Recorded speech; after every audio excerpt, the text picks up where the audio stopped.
بسم الله الرحمن الرحيم. صاد والقرآن ذي الذكر بل الذين كفروا في عزة وشقاق كم أهلكنا من قبلهم من قرن فنادوا ولا تحين مناص وعجبوا أن جاءهم منذر منهم وقال الكافرون هذا ساحر كذاب أجعل الآلهة إلها واحدا إن هذا لشيء عجاب وانطلق الملأ منهم أن امشوا واصبروا على آلهتكم إن هذا لشيء يراد ما سمعنا بهذا في الملة الآخرة إن هذا إلا اختلاق أأنزل عليه الذكر من بيننا بل هم في شك من ذكري بل لما يذوقوا عذاب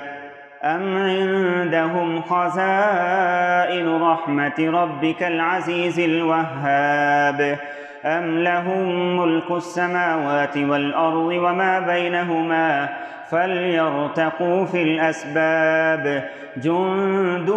ما هنالك مهزوم من الأحزاب كذبت قبلهم قوم نوح وعاد وفرعون ذو الأوتاد وثمود وقوم لوط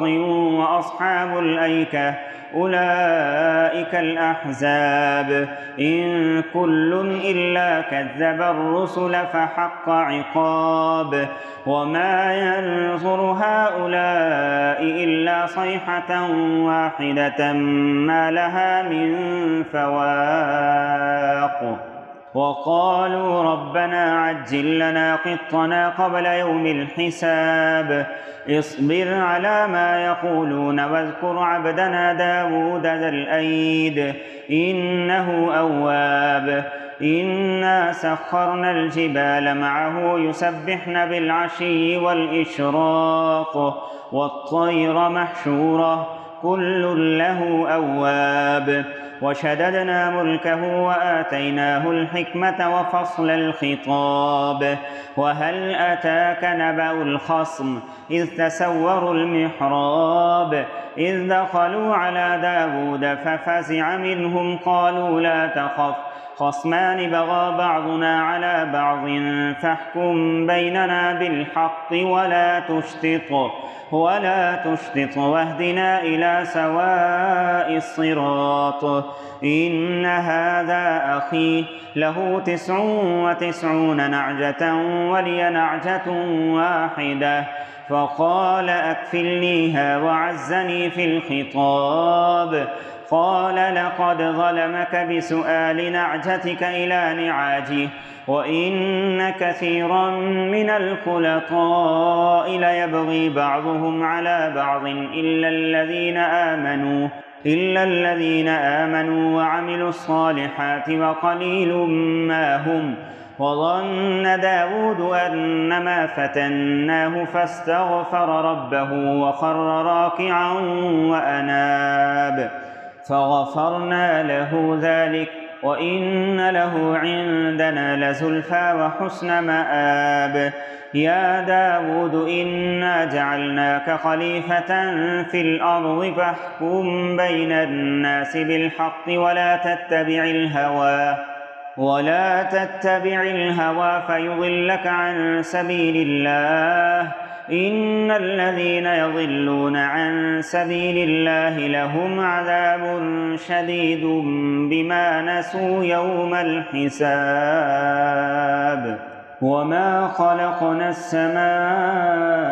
والأرض وما بينهما باطلا ذلك ظن الذين كفروا فويل للذين كفروا من النار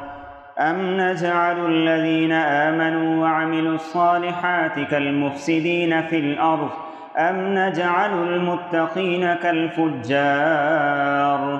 كتاب أنزلناه إليك مبارك ليدبروا آياته وليتذكر أولو الألباب ووهبنا لداود سليمان نعم العبد إنه أواب إذ عرض عليه بالعشي الصافنات الجياد فقال إني أحببت حب الخير عن ذكر ربي حتى توارت بالحجاب ردوها علي فطفق مسحا بالسوق والأعناق ولقد فتنا سليمان وألقينا على كرسيه جسدا ثم أناب قال رب اغفر لي وهب لي ملكا لا ينبغي لأحد من بعدي إنك أنت الوهاب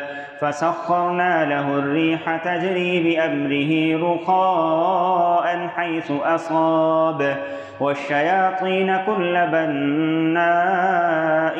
وغواص وآخرين مقرنين في الأصفاد هذا عطاؤنا فامنن أو أمسك بغير حساب وإن له عندنا لزلفى وحسن مآب واذكر عبدنا أيوب إذ نادى ربه أني مسني الشيطان بنصب وعذاب اركض برجلك هذا مغتسل بارد وشراب ووهبنا له أهله ومثلهم معهم رحمة منا وذكرى لأولي الألباب وخذ بيدك ضغثا فاضرب به ولا تحنث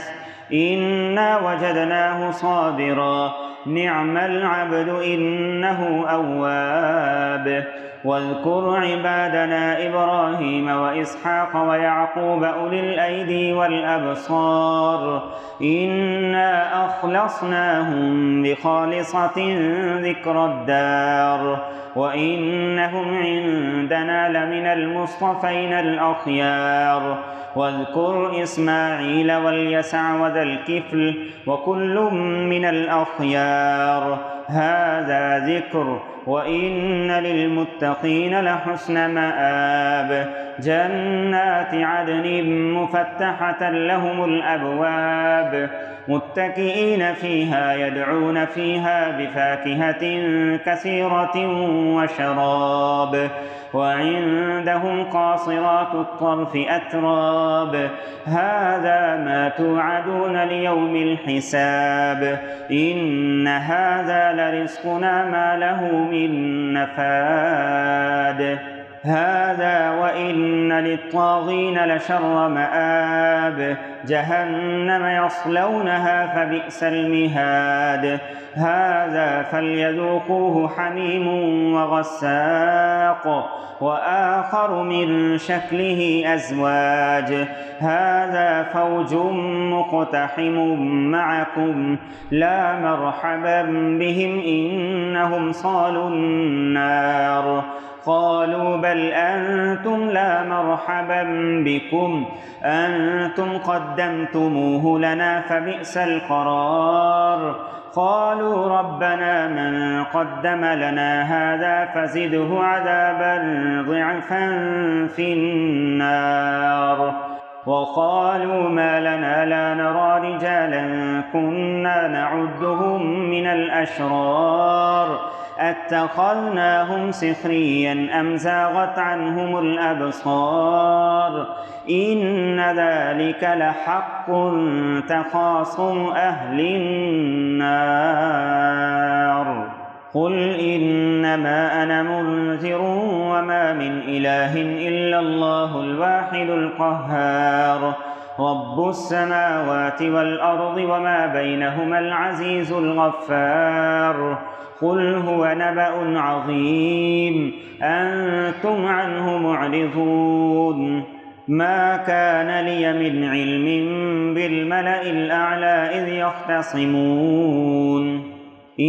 يوحى إلي إلا أنما أنا نذير مبين إذ قال ربك للملائكة إني خالق بشرا من طين فإذا سويته ونفخت فيه من روحي فقعوا له ساجدين فسجد الملائكة كلهم أجمعون إلا إبليس استكبر وكان من الكافرين. قال يا إبليس ما منعك أن تسجد لما خلقت بيدي أستكبرت أم كنت من العالين؟ قال أنا خير منه خلقتني من نار وخلقته من طين. قال فاخرج منها فإنك رجيم وإن عليك لعنتي إلى يوم الدين. قال رب فأنظرني إلى يوم يبعثون. قال فإنك من المنظرين إلى يوم الوقت المعلوم. قال فبعزتك لأغوينهم أجمعين إلا عبادك منهم المخلصين. قال فالحق والحق أقول لأملأن جهنم منك وممن تبعك منهم أجمعين. قل ما أسألكم عليه من أجر وما أنا من المتكلفين إن هو إلا ذكر للعالمين ولتعلمن نبأه بعد حين.